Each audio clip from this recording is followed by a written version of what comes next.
18 జనవరి 2025 మధ్యాహ్నం 1:30 Hyderabad మిరల్పేట్ police station కి గురుమూర్తి కంగారుగా పరిగెత్తుకుంటూ వచ్చి ఎస్ఐతో చెబుతున్నాడు, తన వైఫ్ మాధురి కనిపించట్లేదు అని. మాధురి వాళ్ళ అమ్మగారు పోలీసులకి చెప్తారు, 16 జనవరి అంటే 2 రోజుల ముందు మాధురికి ఫోన్ చేశాను, కానీ తన దగ్గర నుంచి సమాధానం రాలేదు.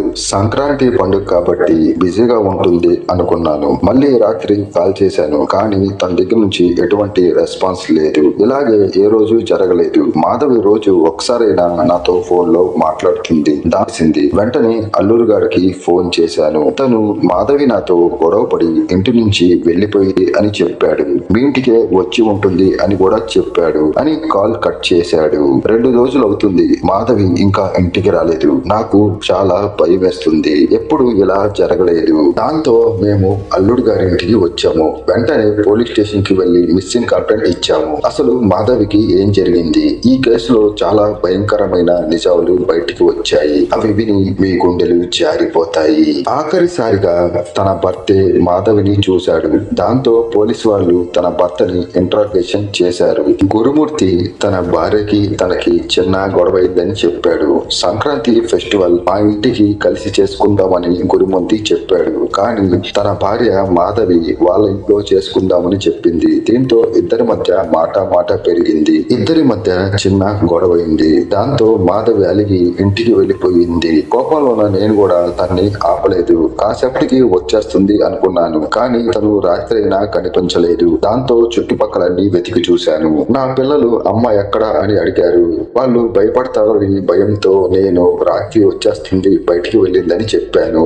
మార్నింగ్ తన ఫోన్ కి కాల్ చేశాను. స్విచ్ ఆఫ్ వచ్చింది. తర్వాత నేను డిఆర్ఓ సెక్యూరిటీగా వర్క్ చేస్తున్నాను. దాంతో పనికి వెళ్ళిపోయాను. ఈవినింగ్ ఇంటికి వచ్చేస్తుంది అనుకున్నాను, కానీ తను రాలేదు. చాలా భయం వేసింది. దాంతో నైట్ మొత్తం కాల్ చేస్తూనే ఉన్నాను. ఇంకా స్విచ్ ఆఫ్ అని వస్తుంది. అదే టైంలో మాధవి వాళ్ళ అమ్మగారు కాల్ చేశారు.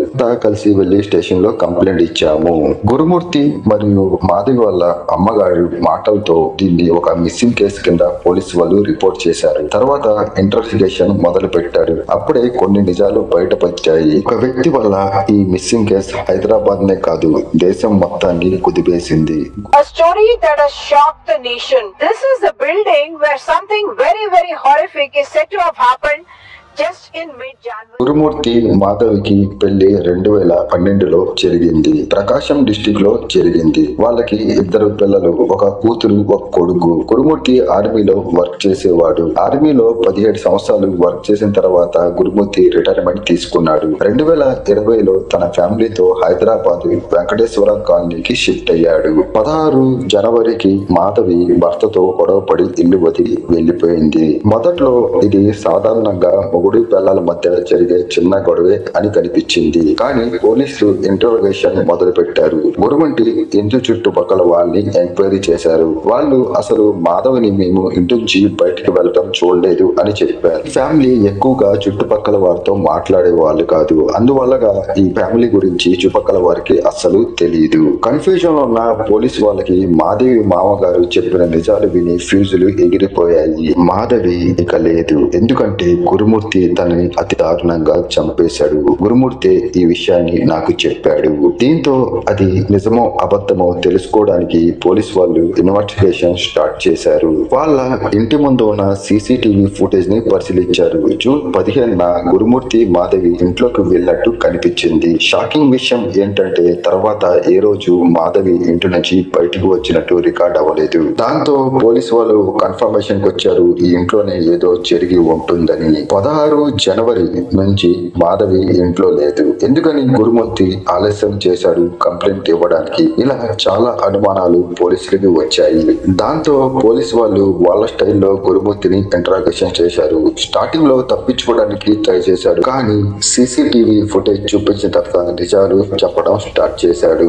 గురుమూర్తి చెప్పిన నిజాలు ఒక మనిషి ఎంత కిరాతంగా మారగాడు అని నిరూపిస్తాయి. 16 జనవరి ఉదయం నుంచి మాధవి వాళ్ళ వాళ్ళ ఇంటికి వెళ్తానని గొడవ చేసింది. కానీ నేను దానికి ఒప్పుకోలేదు. దాంతో తన మంగళసూత్రాన్ని తెచ్చి నా ముఖాన్న కొట్టింది. కోపంలో నేను మాధవి జుట్టు పట్టుకొని తన ముఖాన్ని గోడకేసి కొట్టాను. దాంతో తను స్పృహ కోల్పోయింది. తర్వాత తన గొంతు నమ్మి చంపేశాను. కోపం తగ్గాక నాకు భయం మొదలైంది. తన శవాన్ని ఏం చెయ్యాలి అని అనుమానం కూడా మొదలయ్యింది. అప్పుడే నాకు ఒక మూవీ సీన్ గుర్తుకొచ్చింది. అందులో ఒక వ్యక్తి తన భర్తను చంపి యాసిడ్ లో కరగబెడతాడు. ఇలాగే చేద్దాం అనుకున్నాను, కానీ నా దగ్గర యాసిడ్ లేదు. తర్వాత ఇంటర్నెట్ లో చాలా వీడియోస్ చూశాను. కిచెన్ నుంచి ఒక కత్తిని తీసుకొని మాధవి బాడీని బాత్రూమ్ లోకి తీసుకువెళ్లాను. కత్తితో శరీరాన్ని చిన్న చిన్న ముక్కలుగా కట్ చేశాను. వాటర్ హీటర్ తో తన బాడీ ముక్కల్ని బాయిల్ చేశాను. తర్వాత వాటిని కాల్చాను. దాంతో కిచెన్ రూమ్ లో వాసన ఒక ఎక్కువయ్యింది. కిచెన్ విండోస్ ని ఓపెన్ చేశాను. చుట్టుపక్కల ఇళ్ల వాళ్ళు ఆ వాసన చూసి ఏంటి వాసన అని నన్ను అడిగారు. ఇవాళ ఫెస్టివల్ కాబట్టి తలకాయ కూర వండుతున్నామని చెప్పాను. బూడిదైన తర్వాత కొన్ని భాగాల్ని బాత్రూమ్ లో ఫ్రెష్ చేశాను. కొంత భాగాన్ని జెలీనా బూట్ చెరువులో పడేశాను. తర్వాత ఇంటికి వచ్చి బాత్రూమ్, కిచెన్ రక్తం మరకలన్నీ పోయేటట్లు శుభ్రం చేశాను. తర్వాత నా చెల్లి ఇంటి నుంచి పిల్లల్ని తీసుకొచ్చాను. వాళ్ళు భయపడతారని చెప్పి అమ్మ బయటికి వెళ్ళింది, వచ్చేసింది అని చెప్పాను. విషయాలన్నీ గురుమూర్తి గర్వంగా పోలీసు వాళ్ళకి చెప్పాడు, ఎటువంటి బాధ చింత లేకుండా. తర్వాత పోలీసు వాళ్ళు గురుమూర్తి ఇంట్లో ఎవిడెన్స్ ని కలెక్ట్ చేయలేరు. ఫారెన్సిక్ టీం కూడా అక్కడికి వచ్చింది. అన్ని ఎవిడెన్స్ చేసింది. చేసిన హీటర్, కత్తి, అలా 16 ఐటమ్స్ మొత్తాన్ని ఎవిడెన్స్ గా కలెక్ట్ చేసింది ఫోరెన్సిక్ టీం. పోలీస్ వాళ్ళు చెలిలా కూడా చెరువు దగ్గర కూడా ఆధారాల్ని సేకరించారు. క్రైమ్ సీన్ రీకన్స్ట్రక్షన్ చేయించారు. పోలీస్ వాళ్ళు కథనం ప్రకారం ఇది కోపంతో చేసిన హత్య కాదు, ప్రీ ప్లాన్ మర్డర్. గురుమూర్తి ఎంతో కాలం నుంచి తన భార్యను చంపాలని చూస్తున్నాడు. టైం ఆ రోజు కలిసి వచ్చింది. దాంతో ప్లాన్ కి ముహూర్తం పెట్టాడు. ఒక ఆడపిల్ల తన సొంత వాళ్లను వదిలి జీవితాంతం తనకు అమ్మా నాన్న లేని లోటును రాకుండా చూసుకుంటాడు అని నమ్మి తన పూర్తి జీవితాన్ని తన భర్తకు అందిస్తుంది. కానీ గురుమూర్తి లాంటి నీచుడు ఆ నమ్మకాన్ని, పెళ్లి అనే బంధాన్ని పూర్తిగా నాశనం చేస్తున్నాడు.